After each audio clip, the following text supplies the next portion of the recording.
आदरणीय देवेंद्र जी, आदरणीय डॉक्टर महेश्कर जी, जिनके पुस्तक के लोकार्पण के निमित्त हम यहाँ एकत्रित है, वो श्रीमान अमित साटम जी, उपस्थित सभी नागरिक सज्जन, माता भगिनी,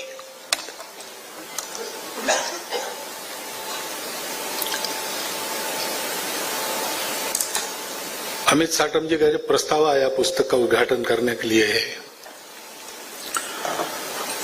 तो ठीक है आऊंगा, ऐसा समय था, ऐसा कहा। बाद में पुस्तक आई हाथ में, पढ़ी तो लगा अच्छा हुआ कि मैंने हाँ कहा।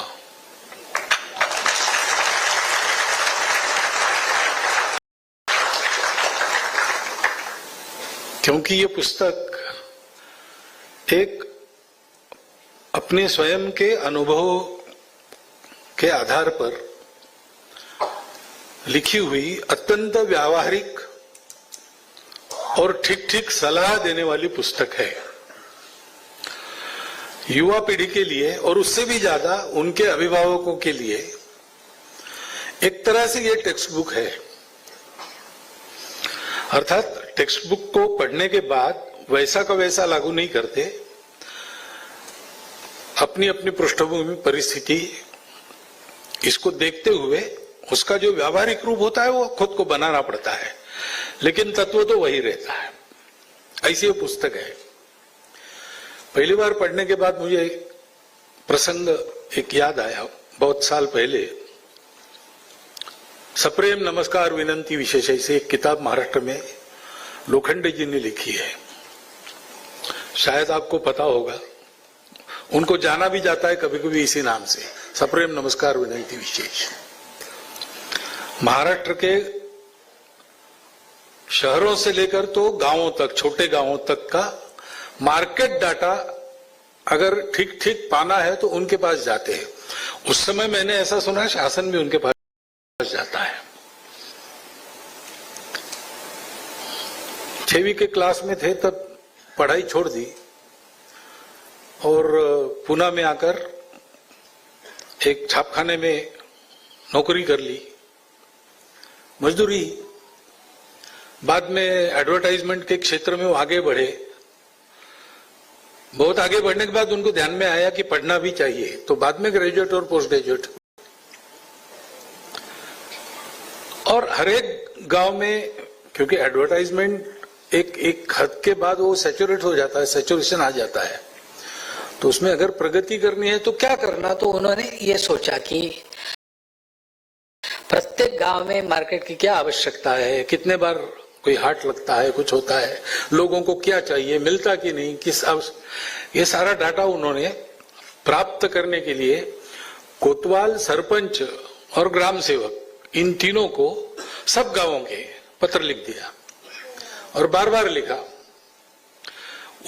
ठीक उत्तर आने तक वो पत्र लिखते रहे, इसलिए सप्रेम नमस्कार विनंती विशेष नाम से वो प्रसिद्ध हो गए। तो वो मुझे मिले, संपर्क करते हैं तो ऐसे सभी व्यक्तियों को मिलना होता है। तो उन्होंने मुझे कहा कि भागवत जी आप पब्लिक भाषण वगैरह करते हो, बहुत लोग सुनते हैं, तो कुछ बात मैं कहता हूं वो आप बताइए। मैंने कहा आप बताइए क्या बोलना है। तो उन्होंने कहा आप बच्चों के अभिभावकों को बातें बताइए। कौन सी बात बताना है? तो उन्होंने कहा कि उनको पहली बात ये बताइए कि हर लड़का डॉक्टर, इंजीनियर, आर्किटेक्ट नहीं बनता, हर लड़का मेरिट में नहीं आता। कुछ आते हैं, बाकी नहीं आते हैं। तो अपना लड़का उस प्रकार का है कि नहीं, ये देख के उसको आग्रह करो, अपनी बातें थोपो मत। उसको डॉक्टर ही बनाना है, उसको ऐसा मत करो, उसको जो बनना है बनने दो। तब मुझे एक किस्सा स्मरण में आया। ऐसा कहते कि तिलक जी के पुत्र ने उनको पत्र लिखा कि आप मुझे गणितज्ञ बनाना चाहते हो क्योंकि आप गणित के तज्ञ हो, लेकिन मैं आप जो चाहते हो ऐसा क्यों बनूं। मैं जूता सिलाना चाहता हूं, तो मैं जूता सिलाना क्यों न सीखूं? तो तिलक जी ने उसको उत्तर लिखा कि तुमको जो करना है करो, मैं तुम पर थोप नहीं रहा हूं, तुमको जूता सिलाना सीखना है वही सीखो, लेकिन ध्यान रखो ऐसा सीखना कि लोग कहे कि जूता अगर खरीदना है तो पूना में लोकमान्य तिलक जी के बच्चे से ही लेना है।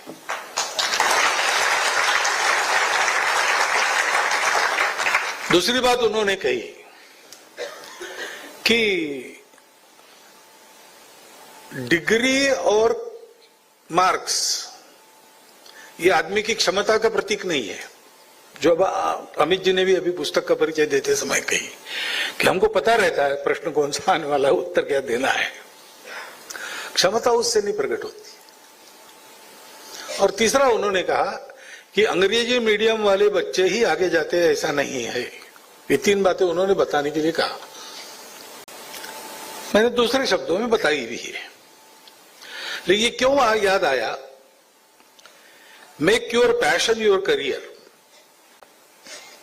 थोड़ा इसमें भी करियर यानी क्या ये भी सोचना पड़ेगा। आज करियर कहते ही क्या परीक्षा में बहुत अच्छा परफॉर्मेंस और बाद में कमाई में बहुत अच्छी कमाई, लेकिन ये बात मनुष्यों के लिए है क्या? मनुष्य की कमाई क्या होती है? अच्छा, मनुष्य को कमाई करने के लिए पढ़ना ही पड़ता है, ऐसा है क्या? कम पढ़े लोग भी अच्छे पढ़े लोगों को नौकरी में रखते हैं, तो है।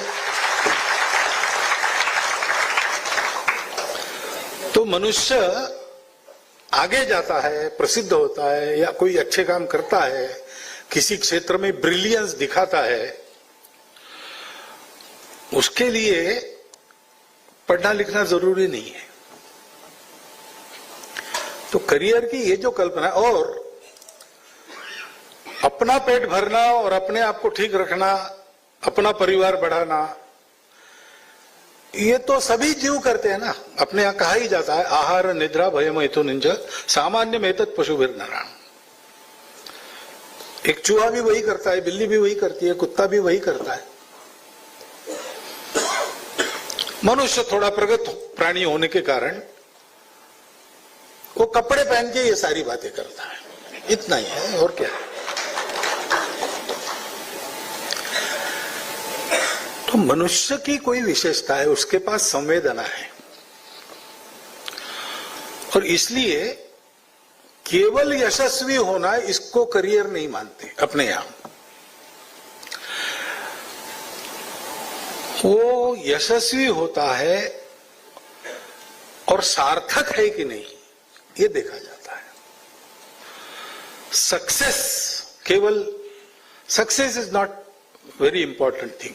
उसके लिए पढ़ना लिखना, मार्क्स, इसकी भी आवश्यकता नहीं। एक किस्सा ये भी सुना कि एक बड़े कंपनी के मालिक को, यानी कारपोरेट के मालिक को, पत्रकार गए, 100 साल पूरे किए इसने आयु के, तो मिलने के लिए गए, इंटरव्यू किया। इंटरव्यू चल रहा था, उसमें सेक्रेटरी आ गया उसका कि बाहर लोग बैठे, आपने उनको बुलाया था, आपको कुछ दान देना था उनकी इंस्टीट्यूशन के लिए, तो चेक देना है उनको, चले जाएंगे, लेकिन आपका चेक चाहिए। और ठीक है, ले आओ। तो चेक लेके आया सेक्रेटरी, साथ में इंक पैड लेके आया, और पत्रकारों के सामने इस बड़े कारपोरेट के मालिक ने अपना अंगूठा उस पर चेक पर लगाया। तो पत्रकारों ने पूछा, आप हस्ताक्षर नहीं करते? तो बोले, मैं लिखना पढ़ना नहीं जानता हूं। तो लिखना पढ़ना नहीं जानता, लिखना पढ़ना नहीं जानते तो आप इतने बड़े बन गए, अगर जानते होते तो क्या बनते?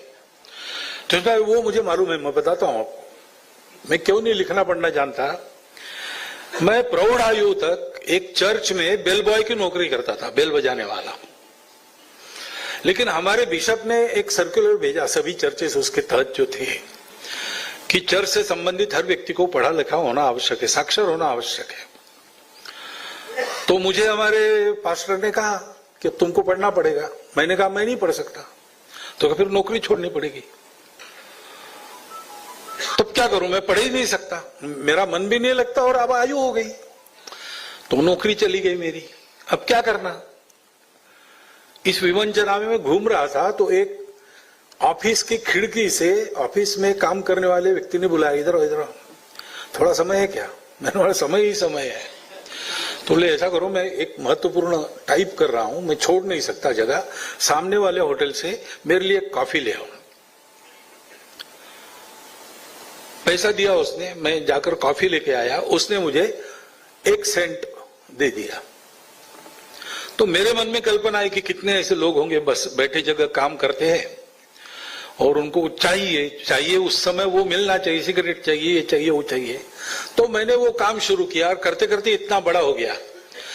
अगर मैं पढ़ना लिखना सीखता तो मैं चर्च में बेल बॉय बना रहा होता।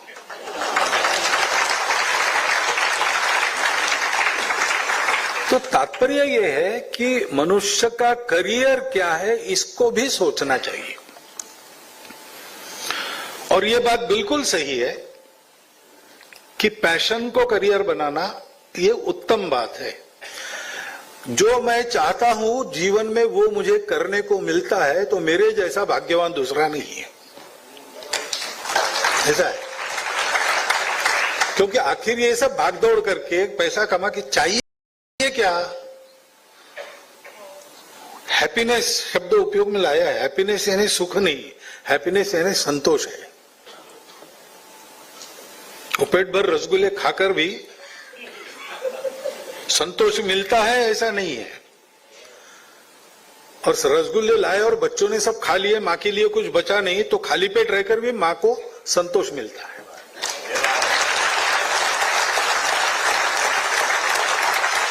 तो परस्यूट ऑफ हैप्पीनेस जब हम कहते हैं तो हैप्पीनेस सुख में नहीं है, बाहर की बातों में नहीं है, वो मन का संतोष है। और मनुष्य के मन को संतोष अकेले में कभी होता नहीं। अकेला गमगीन व्यक्ति भी कहीं पर हंसी के फव्वारे छूटते रहे ऐसे मंडली में जाके बैठे तो वो हंसेगा ही हंसेगा। और अच्छा खासा हंसने वाला आदमी अगर लंबे चेहरे करके लोग बैठे हो किसी चिंता में वहां जाता है तो वो भी गंभीर हो जाता है।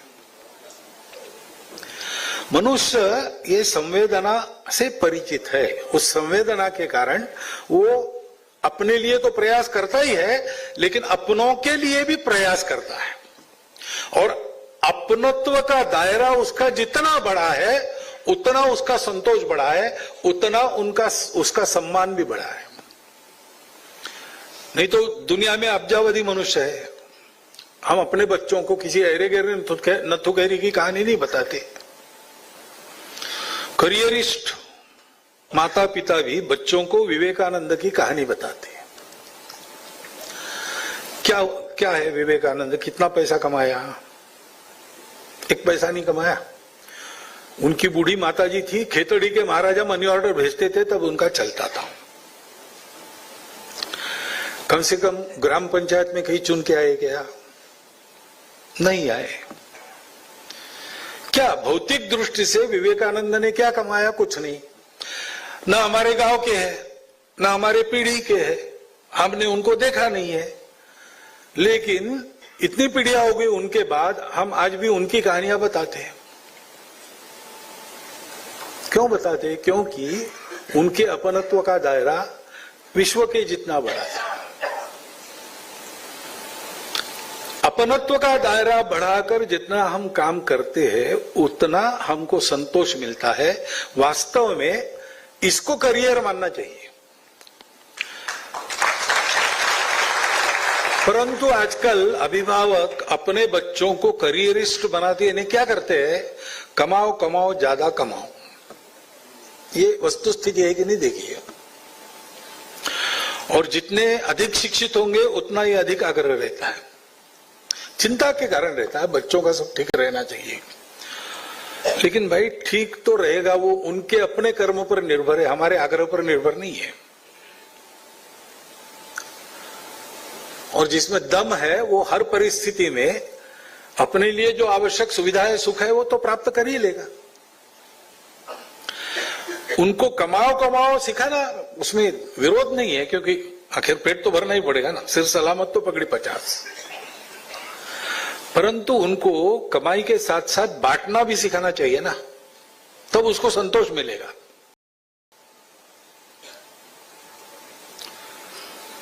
ये नहीं सिखाते, और इसलिए फिर करियर की कल्पना भी यानी अच्छा संगीतज्ञ बनना करियर नहीं है क्या? एखादा अच्छा शेफ बनना, खाना बनाने वाला बनना करियर नहीं है क्या? जो करते हैं हम उसमें उत्कृष्ट बनना यही करियर है। लेकिन इस बात को बिना समझे बच्चों को हम बिना कारण तनाव में डालते हैं, दबाव में डालते हैं, उसके परिणाम भी होते हैं। तो इस पुस्तक का जो शीर्षक संदेश है, make your passion a career, ये बिल्कुल ठीक बात है। पुस्तक में ये बात आई है जो अभी मैं कहने वाला हूं, मैं थोड़ा अधिक स्पष्ट बता रहा हूं। पैशन तब उत्पन्न होता है जब कोई पर्पस है, पर्पस नहीं है तो पैशन उत्पन्न नहीं होता है। और पर्पस आपका जितना बड़ा है, जितना भव्य है, जितना अधिक लोगों को अपने दायरे में लेने वाला है, उतना आपका पैशन तीव्र होता है और उतना ही अधिक संतोष आपको मिलता है। यह भी प्रैक्टिकल बात है, करके देखिए, और जिन्होंने की है उनका जीवन देखिए। बिना पर्पस के पैशन फिर दिशाहीन होता है, फिर तो वो अनियंत्रित भी होता है, उसके दूसरे भी परिणाम हो सकते हैं। केवल जोश रहता है, आपने जय श्री राम का, भारत माता की जय का, यहां उसका प्रयोजन नहीं है। आप में पैशन है, अच्छी बात है, लेकिन इस कार्यक्रम का पर्पस वो नहीं है ना। ऐसे होता है। तो पैशन को दिशा मिलती है, किसी भी पैशन को दिशा मिलती है तो फोर्स बन जाता है। चुंबक की सारी रचना एक दिशा में हो जाती है, तब उसमें चुंबकत्व आता है। वो अनुशासन पर्पस से मिलता है। इसलिए भगवत गीता में ये कहा है, अधिष्ठानम तथा कर्ता करणम च पृथक विधम विविधाश्च पृथक चेष्टा दैवम चैवात्र पंचम। दैव यानी भाग्य, इसको 5वां नंबर दिया है, पहला नंबर नहीं दिया है। और ये कहा है कि पहली 4 बातें ठीक करो तो वो अपने आप अनुकूल हो जाता है। और जो 4 बातों में पहला है अधिष्ठान, गंतव्य, पर्पस। फिर जो आदमी करने वाला है वो उसको प्रयास करने पड़ेंगे। तो जो सपने देखते हैं हम, उन सपनों में उतना ही प्रयास डालने का परिश्रम करना पड़ता है, तपस करना पड़ता है। वो हम कैसे कर पाएंगे, पुस्तक में दिया है सब। मैं पुस्तक के बारे में अधिक इसलिए नहीं बोल रहा हूं कि पर्याप्त तो उसकी चर्चा हो गई है, ठीक से चर्चा हो गई, लेकिन पुस्तक में है सब उसके उपाय भी। यानी क्या खाना चाहिए, नहीं खाना चाहिए, इसकी भी चर्चा वहां है। कौन सा व्यायाम करना चाहिए, इसकी भी चर्चा वहां है। इसलिए मैंने कहा अत्यंत व्यावहारिक सलाह है ये, कागज लेखी नहीं है, आखन देखी है, करने लायक है पुस्तक पढ़ के, ऐसा है। और फिर जो काम है वैसी काम करने की पद्धति चाहिए, और भी प्रयास करने पड़ते हैं इधर उधर से उसको अनुकूलता उत्पन्न करने वाले। ये चारों बातें जो ठीक कर लेता है उसको भाग्य अनुकूल हो जाता है। तो एक विशिष्ट उद्देश्य रख के चलना, और मनुष्यों के लिए उद्देश्य यही हो सकता है कि जो मैं करता हूं वो केवल मेरे लिए नहीं कर रहा हूं, केवल मेरे कुटुंब के लिए नहीं कर रहा हूं, मैं कुटुंब का घटक हूं और कुटुंब हमारे समाज का एकक है, इकाई है, यूनिट है। पश्चिम में व्यक्ति को यूनिट मानते हैं और इसलिए व्यक्तिवाद पनपता है। हमारे यहां व्यक्ति कुटुंब का घटक है और कुटुंब इकाई है, सामाजिक, सांस्कृतिक, सब प्रकार की आर्थिक, सब प्रकार की इकाई समाज की कुटुंब है। एक कुटुंब में समाज की सारी बातें, सारे संस्कार, सारी परंपरा सब वहां जैसे, और सेल के न्यूक्लियस में, शरीर के प्रत्येक सेल के न्यूक्लियस में डीएनए रहता है। वो डीएनए सेपरेट किया तो क्लोनिंग से पूरा प्राणी वैसा का वैसा बना सकते हैं। वैसे एक कुटुंब में समाज की सारी विशेषताएं, सारा कैरेक्टर ग्रथित होता है। वो वैसा ठीक चला तो एक कुटुंब भी पूरा समाज बाद में बना सकता है। ऐसा वो यूनिट है। तो ये कुटुंब हम बनाते हैं, वो कुटुंब समाज के लिए उपयोगी होना चाहिए। और चूंकि हमारी समाज का निर्माण ही परोपकार के लिए हुआ है, स्वार्थ के लिए, अपने सर्वाइवल के लिए नहीं हुआ है। सर्वाइवल के बारे में हम बहुत नसीबवान थे। उस जमाने में, प्राचीन जमाने में, जब से हमारा समाज चलते आ रहा है, उस समय कोई संख्या ज्यादा नहीं थी और सुजल सुफल मलय जो शीतल अपनी भूमि थी, तो सबको भरपूर था। इसलिए स्ट्रगल फॉर एग्जिस्टेंस नहीं था हमारे यहां। मेहनत करो, खाओ, जो मेहनत करेगा सबको मिलेगा। और चारों ओर से सुरक्षित थे हम, पर्वतमालाएं और सागरों के कारण। तो हमको बाहर से भी लड़ाई नहीं करनी पड़ी। और इसलिए हम लोग सुरक्षित थे, हम लोग समृद्ध थे। हमको अस्तित्व की एकता का सत्य मिल गया हमारे पूर्वजों की तपश्चर्या के कारण। तो उन्होंने सोचा अस्तित्व अगर एक है तो सब लोग अपने हैं, तो एक सुख का रास्ता हमको मिला है, संतोष समाधान का रास्ता मिला है, सारी दुनिया को देना चाहिए। उसके लिए एक समाज का निर्माण हुआ है। वर्णन है इसका, भद्रम इच्छन्त ऋषय स्वर विधा तपो दीक्षाम उपसे दुरग्रे ततो राष्ट्रम बलम ओजस्थ जातम। विश्व का कल्याण चाहने वाले ऋषि मुनियों ने दुर्धर तप की दीक्षा लेकर तप किया, उससे राष्ट्र, ओज और बल उत्पन्न हुआ। ये इतिहास है। और इसलिए हमारे समाज का मानवता के घटक के नाते कर्तव्य यह होता है कि हमारा समाज बड़ा बने और दुनिया को बड़ा करे। और ये बड़प्पन का दायरा बढ़ते बढ़ते विश्व तक जाता है। हे विश्वची माझे घर ऐशी जयाची मती स्थिर, किंबहुना चराचरा आपण झाला। केवल जीवमान नहीं, चर अचर दोनों प्रकार, उनकी संवेदना के साथ अपनी संवेदना एकाकार हो, ऐसा जीवन जीना, ये वास्तविक मनुष्यता का करियर है। ये वास्तविक अपने परंपरा का अनुसरण है। तो अपने बच्चों को इतना बड़ा आप एकदम नहीं बताएंगे तो चलेगा, परंतु यहां से शुरुआत कीजिए कि कमाना है, ईमानदारी से कमाना है, उत्कृष्ट करना है, जो भी करना है वो। क्या करते हो इसकी चिंता मत करो, लेकिन जो करोगे वो उत्कृष्ट करो। और स्वयं और स्वयं के कुटुंब के साथ साथ बाकी सब लोगों की, जितने लोगों की कर सकते हो उतने लोगों की चिंता करो। दोनों हाथ से कमाओ, 1000 हाथों से बांटो।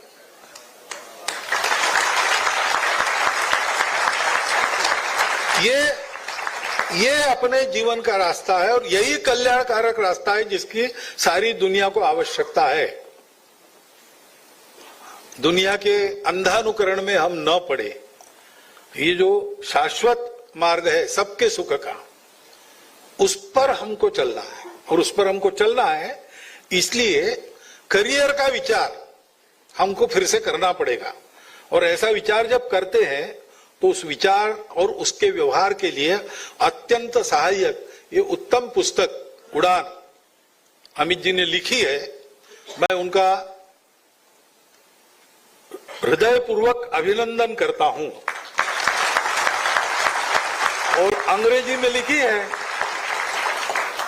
तो जितनी भारतीय भाषाओं में इसका भाषांतर हो सकता है वो आप करें और इसका अधिकाधिक वितरण हो, अधिकाधिक लोग इसको पढ़े। क्योंकि वास्तविक इसको ये भी नाम दिया जा सकता है, a practical guide for parents and children.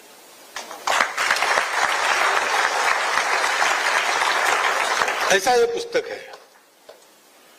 दिखती छोटी है, पुस्तिका के आकार की बनी है, लेकिन पुस्तिका ये होती है ना जो बड़ा संदेश योग्य संदेश देने वाली गीता कितने श्लोक है? 700 श्लोक है केवल। पूरा महाभारत कितने लाख के ऊपर श्लोकों का है, उसका सार भगवत गीता में 700 श्लोकों में है। ऐसा ही अमित जी ने जो प्रत्यक्ष किया है, करके देखा है, उसका जो निष्कर्ष है एक छोटी सी पुस्तिका में आया है, इसलिए हमारे लिए सुविधा भी है, हम बहुत जल्दी उसको पढ़ सकते हैं, समझ सकते हैं। तो ऐसी पुस्तिका सबके हाथ में जानी चाहिए। इसलिए इसके प्रचार प्रसार के लिए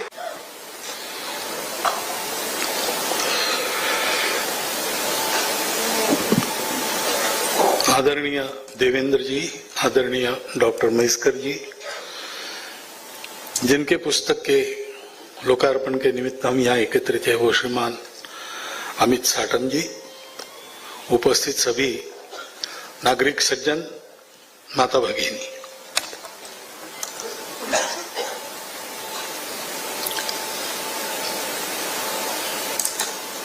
अमित साटम जी का जब प्रस्ताव आया पुस्तक का उद्घाटन करने के लिए, तो ठीक है आऊंगा, ऐसा समय था, ऐसा कहा। बाद में पुस्तक आई हाथ में, पढ़ी तो लगा अच्छा हुआ कि मैंने हाँ कहा।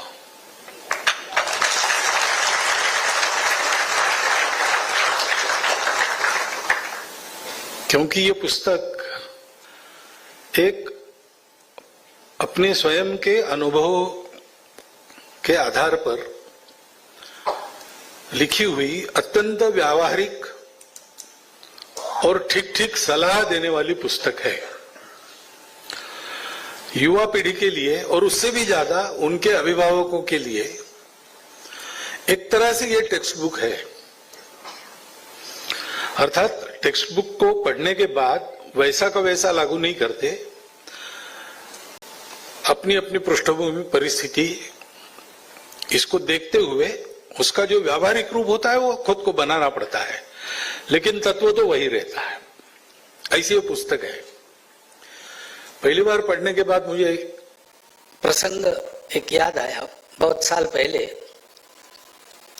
सप्रेम नमस्कार विनंती विशेष ऐसे एक किताब महाराष्ट्र लोखंडे जी ने लिखी है, शायद आपको पता होगा, उनको जाना भी जाता है कभी कभी इसी नाम से, सप्रेम नमस्कार विनंती विशेष।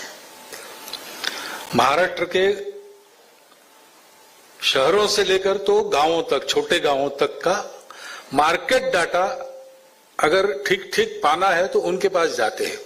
उस समय मैंने ऐसा सुना शासन भी उनके पास जाता है।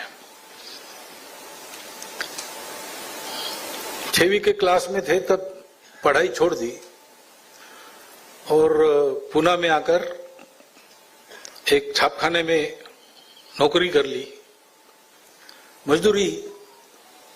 बाद में एडवर्टाइजमेंट के क्षेत्र में वो आगे बढ़े। बहुत आगे बढ़ने के बाद उनको ध्यान में आया कि पढ़ना भी चाहिए, तो बाद में ग्रेजुएट और पोस्ट ग्रेजुएट हुए। और हर एक गांव में, क्योंकि एडवर्टाइजमेंट एक हद के बाद वो सैचुरेट हो जाता है, सैचुरेशन आ जाता है, तो उसमें अगर प्रगति करनी है तो क्या करना। तो उन्होंने ये सोचा कि प्रत्येक गांव में मार्केट की क्या आवश्यकता है, कितने बार कोई हाट लगता है, कुछ होता है, लोगों को क्या चाहिए, मिलता कि नहीं, किस ये सारा डाटा उन्होंने प्राप्त करने के लिए कोतवाल, सरपंच और ग्राम सेवक, इन तीनों को सब गांवों के पत्र लिख दिया।